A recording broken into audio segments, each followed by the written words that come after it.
Assalamualaikum warahmatullahi wabarakatuh.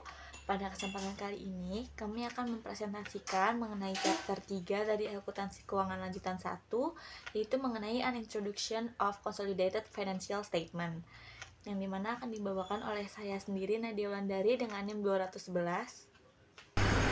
Perkenalkan, nama saya Dea Saharani dengan NIM 028. Perkenalkan, nama saya Nadia Zuliana dengan NIM 125. Perkenalkan, nama saya Alia Salma Kausarani dengan NIM 024. Oke, untuk pada chapter 3 ini terdapat subpokok bahasan yaitu mengenai penyusunan laporan keuangan konsolidasi dalam hubungan induk anak perusahaan, lalu pengalokasian kelebihan biaya investasi terhadap aset bersih yang dapat diidentifikasikan sebagai goodwill. Selanjutnya ada penyajian kepentingan non-pengendalian serta akuntansi pushdown. Yang selanjutnya itu mengenai tujuan pembahasan chapter 3 ini, yaitu agar mahasiswa dapat memahami prinsip dan proses dasar konsolidasi laporan keuangan.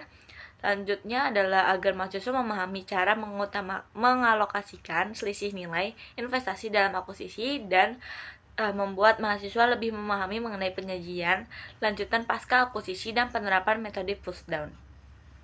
Selanjutnya yaitu masuk ke pembahasannya mengenai entitas pelapor, yang dimana ketika ada dua perusahaan yang bergabung atau menjadi dalam satu kepemilikan, seperti ketika suatu perusahaan menjadi sebagai induk dan juga terdapat sebuah perusahaan sebagai anak, maka terbentuklah sebuah entitas pelapor baru yang secara hukum keduanya tetap merupakan entitas yang terpisah, namun untuk tujuan pelaporan keuangan perlu disusun ke dalam laporan keuangan yang digabungkan atau disebut sebagai consolidated laporan keuangan atau laporan keuangan konsolidasi.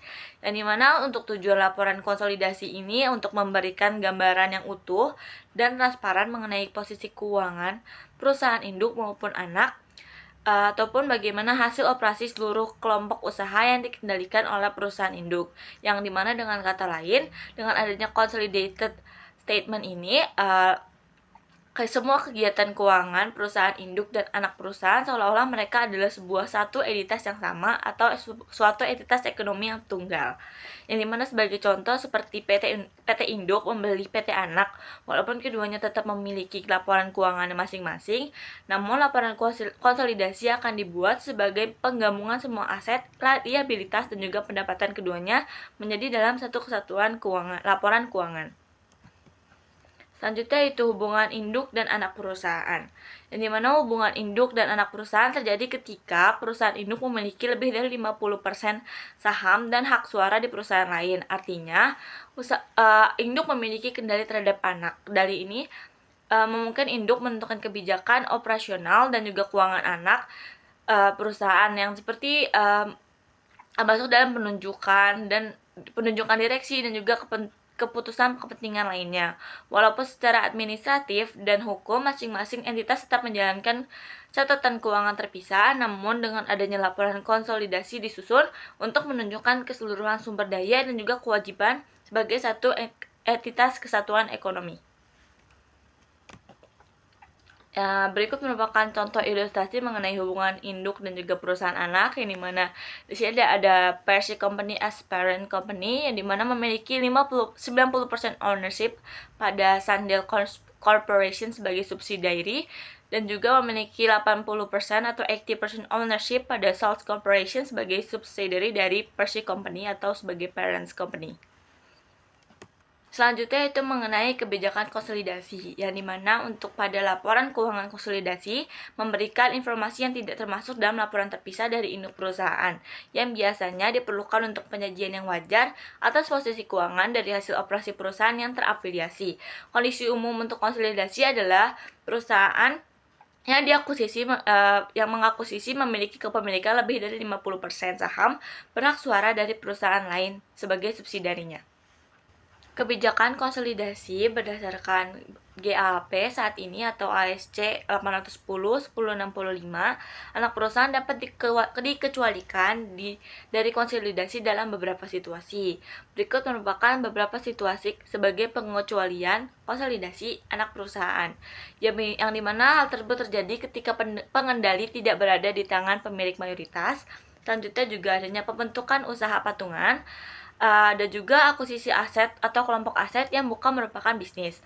Selanjutnya, adanya akuisisi aset dan kewajiban keuangan dari entitas kepentingan variabel terkonsolidasi yang merupakan sebuah entitas pembiayaan yang dijaminkan. Yang terakhir, adanya kombinasi antara entitas nirlaba atau akuisisi bisnis nirlaba oleh entitas nirlaba sebagai pengendalian yang tidak berada di tangan pemilik mayoritas jika anak perusahaan sedang dalam reorganisasi hukum atau kebangkrutan atau beroperasi di bawah pembatasan valuta asing yang ketat, sehingga pengendalian atau tidak kepastian lain yang diberlakukan oleh pemerintah. Baik, di sini saya akan menjelaskan terkait dengan pengungkapan kebijakan konsolidasi GAAP. Mengapa sih pengungkapan konsolidasi itu penting dilakukan atau wajib dilakukan? Nah, tujuannya di sini itu untuk melaporkan pengecualian, misalnya ketidakmampuan untuk mengendalikan terhadap konsolidasi yang diperlukan dari semua anak perusahaan yang dimiliki mayoritas. Selain itu, GAAP mensyaratkan daftar pengungkapan yang luas. Nah, di sini juga terdapat beberapa informasi yang diungkapkan. Yang pertama itu periode pelaporan yang mencakup kombinasi bisnis. Nah, ini itu merupakan bagian dari informasi keuangan yang relevan. Contohnya informasi umum tentang nama target dan tanggal akuisisi, kemudian informasi tentang goodwill, rincian tentang aset, kewajiban, dan kepentingan non-pengendali, kemudian informasi tentang transaksi yang dicatat secara terpisah dari kombinasi bisnis, dan informasi tentang akuisisi bertahap. Kemudian di sini yang kedua, kombinasi bisnis yang terjadi setelah periode pelaporan tetapi sebelum laporan keuangan diterbitkan. Nah, jika akuisisi itu terjadi setelah akhir periode pelaporan namun sebelum laporan diterbitkan, maka perusahaan tetap harus mengungkapkan informasi tersebut sebagai peristiwa setelah tanggal neraca. Kemudian di sini yang ketiga, jumlah sementara yang terkait dengan kombinasi bisnis. Nah, jika belum semua nilai dalam kombinasi bisnis dapat ditentukan secara pasti saat pelaporan, maka perusahaan harus mengungkap jumlah sementara yang digunakan dan menjelaskan keterbatasannya. Kemudian yang terakhir, penyesuaian yang terkait dengan kombinasi bisnis. Nah, setelah pengukuran awal, jika terdapat perubahan pada nilai aset, kewajiban, ataupun goodwill, maka penyesuaian tersebut harus diungkapkan secara jelas dalam periode berikutnya. Nah, SEC mengatur semua hal ini melalui peraturan XX, aturan 3A sampai 03. Oke, selanjutnya di sini terkait perbedaan periode fiskal induk dan anak perusahaan. Laporan konsolidasi disusun mengikuti akhir periode fiskal induk perusahaan, meskipun periode anak perusahaan berbeda.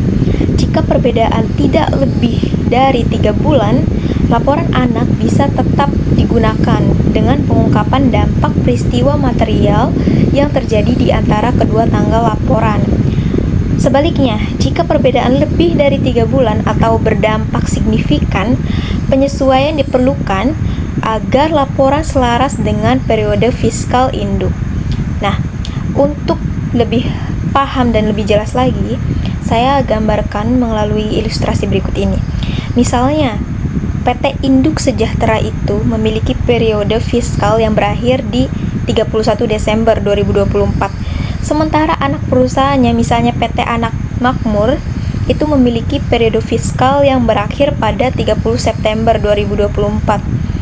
Karena selisih periode fiskalnya itu hanya 3 bulan, maka laporan keuangan PT Anak Makmur per 30 September masih dapat digunakan dalam penyusunan laporan konsolidasi PT Induk Sejahtera. Namun, perusahaan wajib mengungkapkan secara jelas jika terdapat peristiwa material yang terjadi antara 1 Oktober hingga 31 Desember yang memiliki dampak signifikan terhadap posisi keuangan atau kinerja anak perusahaan. Sebaliknya, jika periode fiskal anak perusahaan berakhir lebih dari 3 bulan sebelumnya, misalnya pada 30 Juni, maka laporan keuangannya perlu disesuaikan agar mencerminkan kondisi keuangan yang mendekati akhir periode fiskal induk, yaitu 31 Desember. Penyesuaian ini itu dilakukan untuk memastikan konsistensi dan keandalan informasi keuangan dalam laporan konsolidasi. Selanjutnya di sini pembiayaan akuisisi. Akuisisi itu artinya kita memiliki kendali. Arti sederhananya itu suatu perusahaan itu membeli sebagian atau seluruh kepemilikan di perusahaan anak. Jadi perusahaan yang satu ini memiliki kendali atau kepemilikan di perusahaan anak. Nah, akuisisi ini dapat dibiayai melalui uang tunai, penerbitan saham, saham biasa atau preferen, obligasi, atau kombinasi dari semuanya. Nah, pemilihan metode itu bergantung pada kondisi keuangan dan strategi perusahaan. Saham biasa memberi hak suara sehingga dapat memengaruhi kendali, sementara saham preferen atau obligasi itu cocok digunakan jika perusahaan ingin menjaga struktur kepemilikan tetap stabil. Nah, akuisisi oleh induk ini kita akan bahas dengan 3 kondisi. Yang pertama di sini akuisisi 100% dengan nilai buku, yang kedua 100% dengan goodwill, kemudian yang ketiga akuisisi 90% dengan goodwill. Nah, selanjutnya di sini yang pertama itu akuisisi 100% dengan nilai buku. Jika induk membeli 100% saham anak perusahaan dengan harga yang sama persis dengan nilai buku dari ekuitas anak perusahaan, maka tidak akan timbul selisih nilai atau goodwill.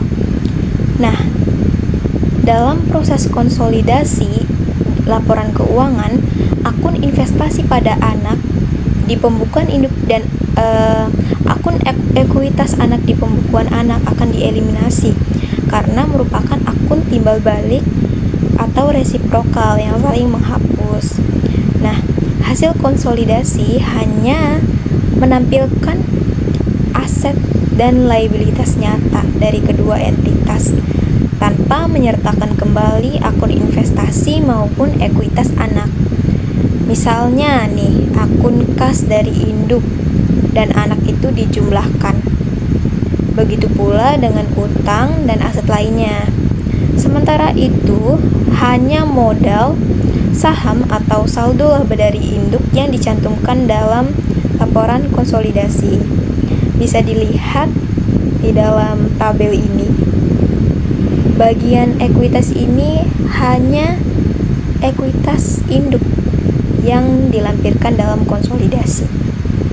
Kondisi ini itu menggambarkan bentuk konsolidasi yang paling sederhana karena tidak melibatkan perhitungan tambahan seperti goodwill atau kepentingan non-pengendali. Tujuannya itu adalah untuk menyajikan posisi keuangan gabungan dari induk dan anak seolah-olah mereka merupakan satu entitas ekonomi tunggal sesuai prinsip konsolidasi. Baik, selanjutnya di sini untuk kondisi yang kedua adalah akuisisi 100% dengan goodwill. Jika harga pembelian lebih tinggi dari nilai buku ekuitas anak perusahaan, maka selisihnya itu disebut sebagai goodwill. Goodwill ini itu mencerminkan kelebihan harga yang dibayarkan oleh induk atas nilai wajar dari aset dan liabilitas yang dimiliki anak. Dalam laporan keuangan konsolidasi, goodwill ini diakui sebagai aset tidak berwujud. Nah, sama seperti yang sebelumnya, saat menyusun laporan keuangan konsolidasi, akun investasi pada anak perusahaan milik induk akan dieliminasi bersama dengan ekuitas anak perusahaan karena merupakan akun timbal balik. Namun karena nilai investasi induk itu melebihi total ekuitas anak yang dieliminasi, maka selisih tersebut diakui sebagai goodwill dan dicatat sebagai aset tidak berwujud dalam neraca konsolidasi. Sebagai contoh, di sini terdapat investasi induk sebesar 100, investment instannya 100, sedangkan total modal saham, capital stock, dan return earning-nya di sini itu 80. Maka selisih 20-nya itu diakui sebagai goodwill. Jurnal eliminasinya akan mencatat penghapusan akun modal saham dan laba ditahan anak. serta pencatatan goodwill yang menyeimbangkan total investasi yang dibayarkan induk. Nah, proses ini itu menegaskan bahwa konsolidasi tidak sekedar menjumlahkan akun, melainkan juga menyelaraskan nilai ekonomi yang sesungguhnya dengan memasukkan goodwill sebagai bagian dari aset yang mencerminkan nilai lebih dari entitas anak yang diakuisisi. Baik, selanjutnya di sini yang ketiga, akuisisi 90% dengan goodwill. Apabila induk hanya memiliki 90% saham anak, maka 10% sisanya adalah milik pihak lain yang disebut sebagai kepentingan non-pengendali. Walau hanya memiliki 90%, dalam laporan konsolidasi, seluruh aset dan liabilitas anak itu tetap dicatat 100%. Nilai yang tidak dimiliki induk dicatat sebagai kepentingan non-pengendali dalam ekuitas. Nah, di sini juga terdapat tabel sama seperti yang sebelumnya. Perbedaannya karena di sini kepemilikannya itu hanya 90%, maka investment insanya juga 90% dari total investmentnya. Kemudian sisanya 10% itu dimasukkan ke dalam non-controlling interest atau kepentingan non-pengendali. Oke, selanjutnya saya akan menjelaskan terkait kepentingan non-pengendali atau non-controlling interest atau biasa juga disebut dengan NCI. Nah, jadi NCI ini adalah bagian dari ekuitas anak perusahaan yang masih dimiliki oleh perusahaan luar selain dari perusahaan induk. Nah, dalam laporan keuangan konsolidasi, kepentingan non-pengendali ini tetap diakui sebagai ekuitas namun bukan sebagai kewajiban karena mencerminkan hak kepemilikan pihak luar atas aset bersih anak perusahaan. Namun, ia dicatat sendiri dengan pos terpisah di laporan keuangan konsolidasi agar pengguna laporan keuangan dapat melihat berapa besar bagian yang bukan milik dari perusahaan induk. Nah, bisa kita lihat dalam PowerPoint itu ada gambar terkait contoh dalam laporan konsolidasi. Nah, itu bisa kita lihat aset dan liabilitas anak itu digabung dan akun investasi induk di anak itu dieliminasi terhadap modal anak. Nah, sisanya itu adalah NCI dari perusahaan anaknya. Nah, ia tetap tercatat di ekuitas konsolidasi dengan pos terpisah. Kemudian saya akan menjelaskan terkait neraca konsolidasi setelah akuisisi. Nah, jadi setelah perusahaan induk itu, misalnya di sini ada POP di PPT, POP dan SAN sebagai anaknya. Nah, setelah perusahaan induk melakukan akuisisi terhadap anak perusahaan, maka laporan keuangan konsolidasi itu harus disusun. Nah, jadi tujuannya itu agar menyajikan seolah induk dan anak perusahaan itu sebagai satu entitas yang sama. Nah, kemudian cara menyusunnya itu adalah kita menggabungkan seluruh aset dan liabilities dari induk dan anak perusahaan. Itu kita gabungkan satu persatu.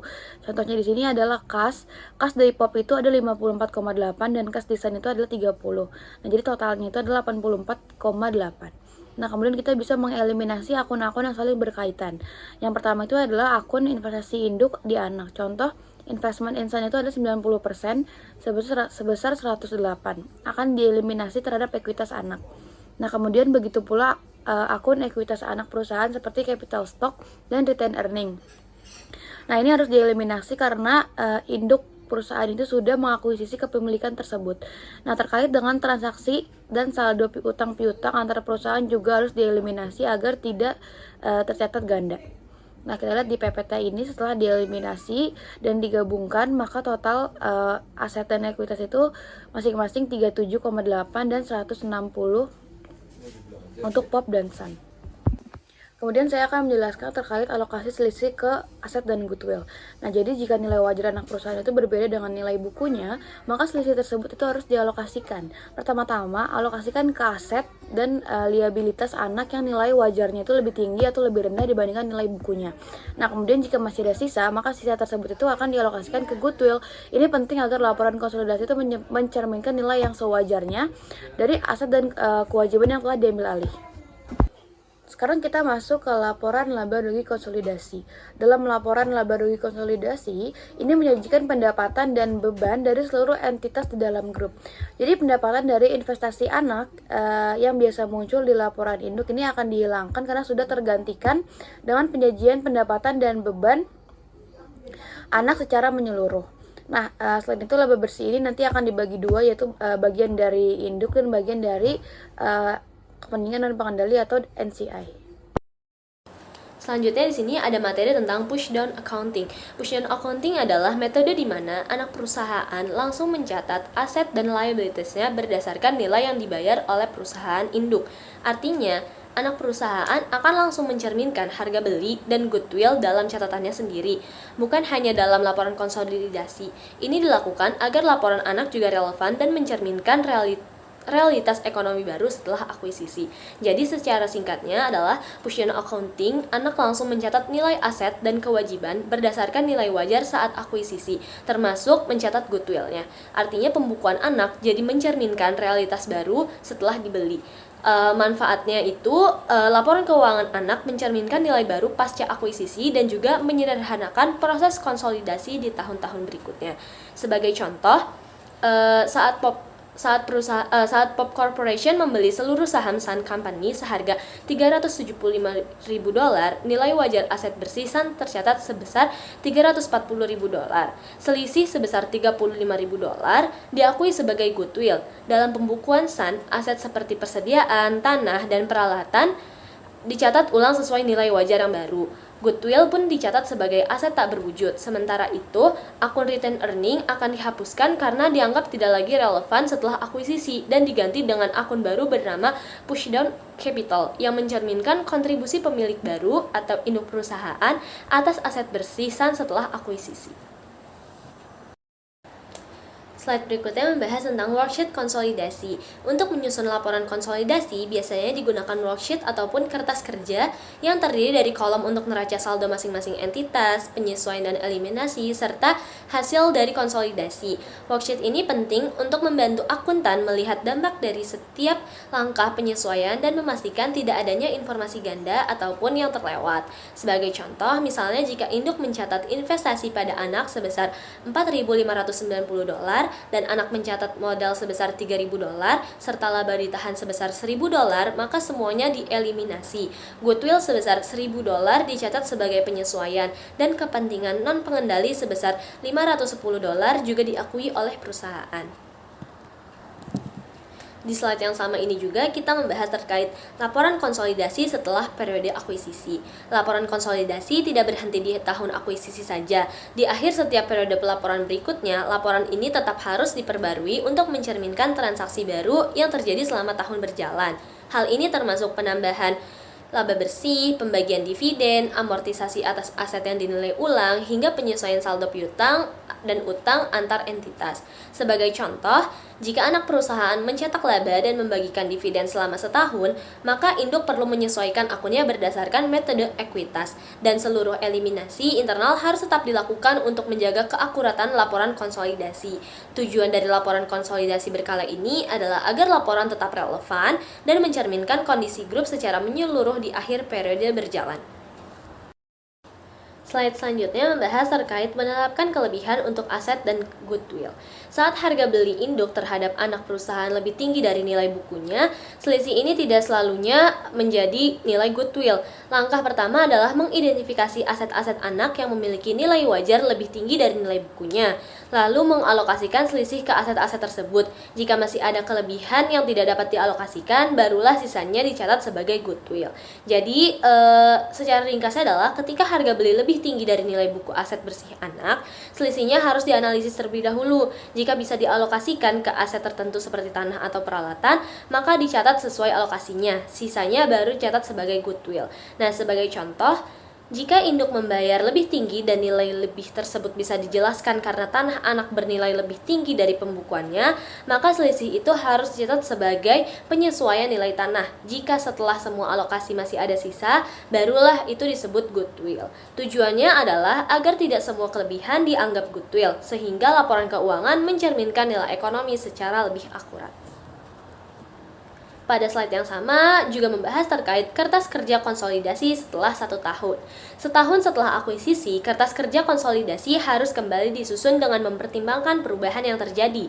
Beberapa penyesuaian yang umum dilakukan meliputi amortisasi atas aset yang sebelumnya dialokasikan, seperti bangunan ataupun paten, perhitungan laba anak yang masuk ke induk berdasarkan metode ekuitas, serta pengurangan investasi induk karena dividen yang diterima dari anak. Jadi secara ringkas, setelah 1 tahun konsolidasi kembali dilakukan dengan mempertimbangkan amortisasi dari selisih nilai aset yang dialokasikan sebelumnya. Goodwill-nya tetap dicatat kecuali ada penurunan nilai, sedangkan aset seperti paten atau bangunan diamortisasi selama umur manfaatnya. Nah, sebagai contoh, misalnya dari alokasi sebelumnya terdapat paten sebesar 37.800.000 dengan umur manfaat 6 tahun, maka dilakukan amortisasi sebesar 6.300.000. Jadi tujuan dari penyesuaian tahunan ini adalah memastikan laporan konsolidasi tetap mencerminkan posisi dan kinerja keuangan yang wajar termasuk efek amortisasi dan perubahan saldo anak yang relevan. Nah, di slide selanjutnya kita ada ringkasan terkait banyaknya materi-materi yang sudah dijelaskan oleh teman-teman saya sebelumnya. Jadi ringkasannya adalah laporan keuangan konsolidasi dibuat untuk memberikan gambaran yang utuh tentang kondisi keuangan gabungan antara perusahaan induk dan anak. Jadi isi dari laporan keuangan konsolidasi bukan sekedar penjumlahan angka saja, tapi laporan ini mengeliminasi akun-akun yang saling berkaitan antara induk dan anak, seperti akun investasi dan modal anak. Terus transaksi antar perusahaan seperti penjualan atau pinjaman antar induk dan anak juga tidak dicatat lagi karena tidak melibatkan pihak luar. Dan yang ditampilkan dalam laporan konsolidasi hanyalah ekuitas milik induk perusahaan serta kepentingan non-pengendali atau pihak luar yang punya saham di anak perusahaan. Dan juga laba bersih yang terdapat pada laporan konsolidasi dibagi menjadi 2, yaitu bagian yang menjadi milik induk serta bagian yang menjadi hak pemegang saham lain atau non-pengendali. Nah, jadi laporan ini menunjukkan bagaimana kinerja dan posisi keuangan seluruh grup usaha sebagai satu kesatuan ekonomi. Berikut merupakan pembahasan mengenai multiple choice, yang dimana soal pertama yaitu memiliki 80% hak suara, berarti memiliki 80% saham biasa. Yang dimana penjelasannya itu jawabannya adalah tak satu pun dari yang atas, karena kepemilikan 80% saham biasa memberikan hak kontrol, tetapi tidak otomatis membuat hanya satu laporan keuangan atau meniadakan laporan anak, yang dimana anak perusahaan tetap akan menyusun laporan keuangan secara terpisah. Namun, laporan keuangan konsolidasi tetap akan disusun sebagai kebutuhan entitas pelapor. Nomor 2, adanya perusahaan A dan perusahaan B yang harus dikonsolidasikan ketika A membeli 75% saham biasa dengan hak suara dari B, yaitu jawaban C, yang dimana karena adanya kepemilikan lebih dari 50% dari saham biasa dan dengan hak suara, maka dianggap memiliki pengendalian dan dengan demikian harus melakukan konsolidasi. Yang ketiga yaitu Malaki Corporation memiliki 80% saham Mahindra Corporation, tetapi tidak boleh dikonsolidasikan karena jawabannya yaitu D, yang tidak ada satupun dari yang atas, karena kepemilikan mayoritas tidak hanya cukup sebagai pengendalian efektif. Misalnya jika Mahindra sedang dalam organisasi hukum atau di bawah pembatasan pemerintah, tetapi alasan A sampai C bukanlah penyebab pengecualian dari AAGP. Selanjutnya itu nomor 4, yaitu 60% saham Sagir Corporation dimiliki oleh Kawi Corporation, 30% oleh Kabir Corporation, dan 10% oleh Daik Corporation. Kawi, Sagir, Kabir, dan Daik adalah, jawabannya adalah yang C, karena Kawi memiliki 60% sebagai entitas induk karena memiliki persentase mayoritas. Kabir sebesar 30% dan Daik 10% kepemilikan, yang dimana sebagai kepentingan non-pengendali, dan Sagir adalah sebuah anak perusahaan yang menjadi bagian dari kelompok usaha. Yang kelima adalah manakah dari pernyataan berikut yang mencirikan entitas konsolidasi?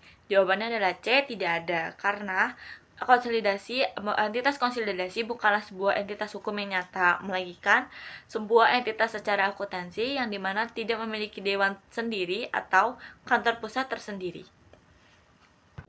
Oke teman-teman, di sini kita masih latihan soal multiple choice.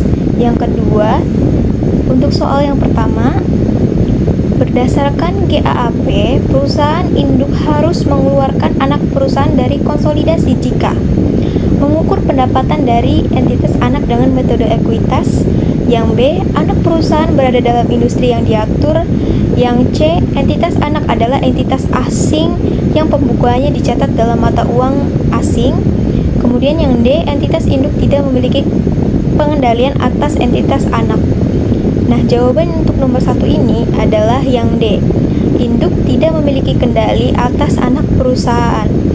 Dalam konsolidasi, hal terpenting adalah pengendalian atau kontrol. Meskipun induk memiliki mayoritas saham, jika tidak ada kendali efektif, misalnya karena pembatasan hukum atau operasional, maka konsolidasi tidak dilakukan. Sementara itu, alasan seperti anak berada di industri terregulasi, perusahaan asing, atau penggunaan metode ekuitas tidak membatalkan konsolidasi selama kendali tetap ada. Lanjut yang kedua di sini. Motivasi utama FASB mewajibkan konsolidasi semua anak perusahaan yang dimiliki mayoritas adalah untuk yang A, memastikan pengungkapan semua kemungkinan kerugian. Yang B, mencegah penggunaan pembiayaan di luar neraca. Yang C, meningkatkan daya banding laporan arus kas. Yang D, menetapkan kriteria untuk pengecualian anak perusahaan keuangan dan asuransi dari konsolidasi.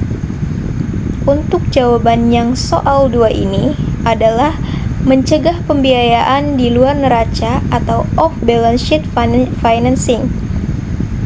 Nah, FASB ini ingin memastikan seluruh aset dan kewajiban yang secara ekonomi dikendalikan oleh perusahaan itu tercermin dalam laporan keuangan. Tanpa konsolidasi, perusahaan bisa menyembunyikan kewajiban dalam anak perusahaan dan tetap terlihat sehat secara finansial. Dengan konsolidasi, transparansi meningkat dan risiko manipulasi menurun. Kemudian di sini soal yang ketiga, jumlah laporan keuangan perusahaan induk dan konsolidasi tidak akan sama untuk yang pertama, stok modal, yang B, saldo modal, yang C, investasi pada entitas anak yang tidak dikonsolidasi, yang D, investasi pada entitas anak yang dikonsolidasi. Jawaban untuk soal nomor 3 ini adalah investasi pada anak perusahaan yang dikonsolidasikan, atau yang D. Dalam laporan induk, akun investasi pada anak perusahaan itu ditampilkan sebagai aset. Namun saat disusun laporan konsolidasi, akun ini dieliminasi dan digantikan oleh seluruh aset dan liabilitas anak. Maka nilai akun investasi ini akan berbeda atau bahkan tidak muncul di laporan konsolidasi. Kemudian lanjut untuk soal yang nomor 4. Kepentingan non-pengendali seperti yang terlihat dalam neraca konsolidasi mengacu pada yang A, pemilik kurang dari 50% saham perusahaan induk. Yang B, kepemilikan entitas induk pada entitas anak. Yang C, beban bunga atas utang obligasi entitas anak. Yang D, ekuitas pada aset bersih entitas anak yang dimiliki oleh pemegang saham selain entitas induk. Nah, untuk soal nomor 4 ini jawabannya itu ekuitas atas aset bersih anak itu tidak dimiliki oleh induk. Nah, kepentingan non-pengendali atau non-controlling interest (NCI) adalah bagian dari ekuitas anak perusahaan yang dimiliki oleh pemegang saham selain perusahaan induk. Dalam konsolidasi, NCI tetap diakui dalam neraca sebagai bagian dari total ekuitas grup. Untuk soal yang nomor 5 ini, dalam kasus akuisisi oleh PAM Corporation terhadap Sun Corporation, yang A, perubahan entitas pelaporan dilaporkan dengan menyajikan kembali laporan keuangan. Yang B, dampak pendapatan dibebankan langsung ke saldo awal. Yang C, dampak pendapatan dari kesalahan disajikan dalam laporan laba rugi. Yang D, dampak perubahan akuntansi disebar ke beberapa periode. Untuk jawaban yang nomor 5 ini, penyajian ulang laporan keuangan. Akuisisi yang menyebabkan terbentuknya hubungan induk anak dianggap sebagai perubahan entitas pelapor. Oleh karena itu, GAAP mengharuskan laporan keuangan tahun-tahun sebelumnya itu disajikan ulang agar konsisten dengan entitas pelapor yang baru terbentuk setelah akuisisi. Soal selanjutnya, nomor 6. Bagian kepentingan non-pengendali dalam laporan laba rugi konsolidasi dihitung sebagai yang A ini, laba bersih konsolidasi dikali persen kepentingan non-pengendali. Yang B, pendapatan anak dikurangi amortisasi selisih nilai dikali persen non-pengendali. Yang C, laba bersih anak dikurangi dari laba bersih konsolidasi. Kemudian yang D, laba anak dikali persen kepentingan non-pengendali. Nah, untuk jawabannya itu, laba anak dikurangi amortisasi dari selisih nilai dikali persentase NCI-nya. Nah, bagian laba yang menjadi hak NCI bukan langsung dari total laba anak, tetapi dikurangi terlebih dahulu dengan penyesuaian seperti amortisasi aset yang nilainya lebih tinggi pada saat akuisisi, misalnya fair value adjustment. Setelah itu barulah dikalikan dengan persentase kepemilikan NCI-nya. Oke, selanjutnya di sini soal yang ketujuh, saldo laba dalam neraca konsolidasi jika induk memiliki 60% saham anak.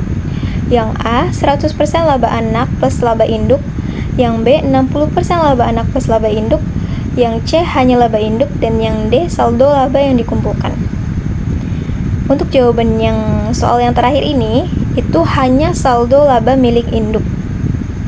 Nah, return earnings yang dilaporkan dalam neraca konsolidasi hanya berasal dari induk.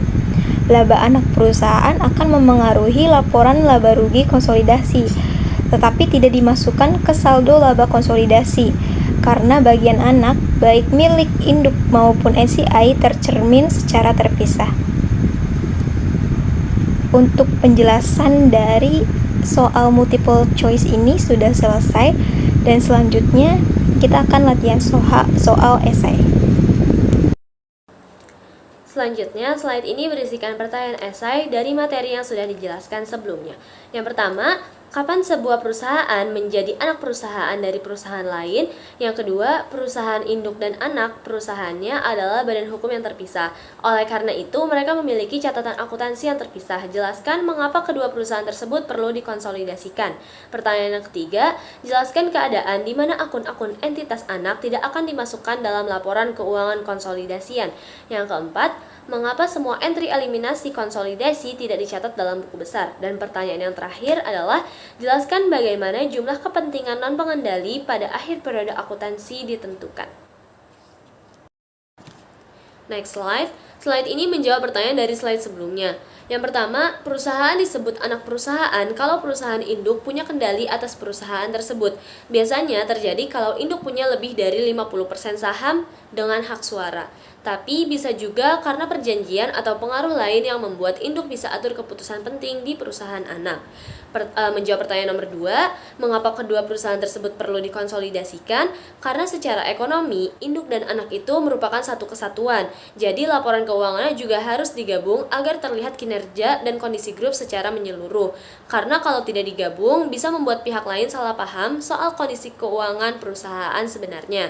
Menjawab pertanyaan nomor 3, induk tidak bisa mengontrol anak secara efektif pada saat perusahaan anak sedang mengalami likuidasi, adanya pembatasan hukum, atau mau dijual. Dalam kondisi seperti itu, laporan anak disajikan terpisah, bukan dikonsolidasikan. Selanjutnya menjawab pertanyaan nomor 4, mengapa entry eliminasi konsolidasi tidak dicatat dalam buku besar? Karena eliminasi itu bukan transaksi yang nyata, cuma buat pelaporan gabungan antara induk dan anak, jadi hanya dicatat di kertas kerja konsolidasi. Buku besar masing-masing perusahaan tetap berjalan sendiri sesuai catatan operasional mereka sendiri. Nah, menjawab pertanyaan nomor 5, bagaimana cara perhitungan NCI-nya? Yang pertama, saldo awal NCI ditambah persentase dikali laba anak dikurang persentase dikali dividen anak. NCI ini menunjukkan bagian pemilik luar atas ekuitas anak dan harus ditampilkan di neraca konsolidasi supaya terlihat jelas bagian mana yang bukan milik dari induk perusahaan. Kemudian kita lanjut ke case study. Nah, sini soal dari PPT. yaitu Sally Company membayar sebesar 720 juta untuk 90% saham yang beredar di Jones Corporation pada tanggal 2 Januari 2019.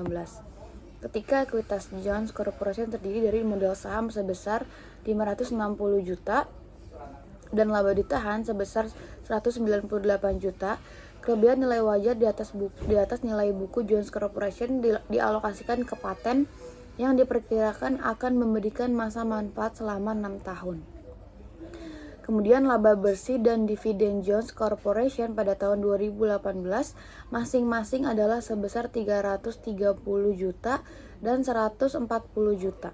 Data laporan posisi keuangan komparatif Sally Company dan Jones Corporation per 13 Desember adalah sebagai berikut. Nah, ini bisa kita lihat di PPT ya, antara data Sally dan data Jones. Nah, kemudian yang diminta itu adalah buatlah jurnal eliminasi dan kertas kerja neraca konsolidasi perusahaan anak antara Sally Company dan perusahaan anak per 31 Desember 2018. Jadi yang pertama itu adalah kita cari income from investment, itu tadi 330 juta, kemudian dikalikan 90% dari Sally Company yang membeli 90% sahamnya Jones Corporation. Nah, jadi itu totalnya adalah 297 juta. Jadi jurnalnya adalah investment in Jones pada income from investment 297 juta. Kemudian dividennya itu adalah 140 juta dikali 90% sama dengan 126 juta. Cash pada investment in Jones 126 juta. Nah, kemudian investment in Januari 2019 sebesar 720 ditambahkan income from investment sebesar 297 juta dan dikurangi dividen sebesar 126 juta. Jadi investment pada Desember 2019 adalah 891 juta. Kemudian return earning-nya adalah 386 juta ditambah 297 juta dikurang 126 juta sama dengan 557 juta. Nah, kita masuk ke bagian A, itu diminta jurnal eliminasinya. Nah, yang pertama itu jurnal eliminasinya adalah eliminasi investasi dan ekuitas anak. Capital stock sebesar capital stocknya Jones sebesar 567 juta, kemudian retained earning-nya Jones sebesar 198 juta, dan NCI-nya Jones sebesar 75 juta 800. Kreditnya itu adalah investment in Jones 720 juta dan paten yang tadi dialokasikan itu sebesar 37 juta 800. Nah, kemudian amortisasi patennya itu adalah 6 juta 300 karena ini tadi masa manfaatnya itu adalah 6 tahun gitu. Jadi jurnalnya itu adalah amortization expense pada paten sebesar 6.300.000. Kemudian eliminasi piutang dividen. Yang tadi udah dihitung, dividen income pada dividen receivable itu adalah 126 juta. Kemudian kita lanjut ke kertas kerja konsolidasinya. Nah, di sini itu guna dari kertas kerja itu adalah menggabungkan laporan keuangan entitas antara induk yaitu Sally dan anak perusahaannya itu Joss. Kemudian kolom Sally ini itu adalah kita bisa lihat di PPT ya. Kolom Sally itu untuk neraca induk sebelum konsolidasi, neraca kolom Joss itu adalah sebagai neraca anak perusahaan sebelum konsolidasi, dan kolom adjusted debit dan credit ini untuk mengeliminasi. Terus kolom consolidated itu adalah hasil akhir penggabungan dari laporan konsolidasi. Kemudian kita hitung semua akun aset dijumlahkan, induk ditambah anak, lalu dieliminasi. Nah, di sini ada case receivable, itu kita tambahkan, kita jumlahkan, kemudian dividen receivable itu akan dieliminasi sesuai dengan perhitungan yang tadi, 126 juta. Kemudian inventory land plan aset itu akan digabungkan. Kemudian investment in Joss itu akan dieliminasi, dan patent juga akan dieliminasi. Jadi total asetnya itu adalah 2.063.500.000. Nah, kemudian kita masuk ke account payable, bonds payable, dividend payable itu akan digabungkan. Nah, sedangkan capital stock dan return earning itu akan dieliminasi terhadap akun investment in JOS. Kemudian non-controlling interest sebesar 75.800.000. Nah, laba ditahan sale ini akan tetap, sedangkan laba ditahan JOS itu akan dieliminasi. Jadi hasil akhir liabilitas dan equities itu sama, 2.063.500.000 rupiah. Dan ekuitas anak itu tidak muncul lagi, hanya ada ekuitas induk dan NCI-nya. Demikianlah hal yang bisa kami sampaikan terkait materi An Introduction to Consolidated Financial Statement. Kami meminta maaf yang sebesar-besarnya apabila ada kesalahan pengucapan ataupun kekeliruan dalam penyampaian materi. Terima kasih. Wassalamualaikum warahmatullahi wabarakatuh.